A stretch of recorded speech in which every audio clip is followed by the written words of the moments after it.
Panginoon, salamat sa bagong araw na ito.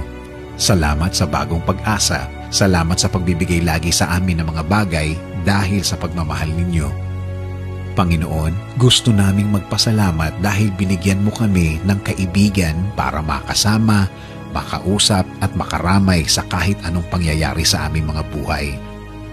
Salamat dahil po sa kanila gumagaan ang buhay kapag kasama namin sila. Alam po namin, Lord, na pinili mo sila carefully for us that they can be a big helping hand para sa aming mga buhay, Lord.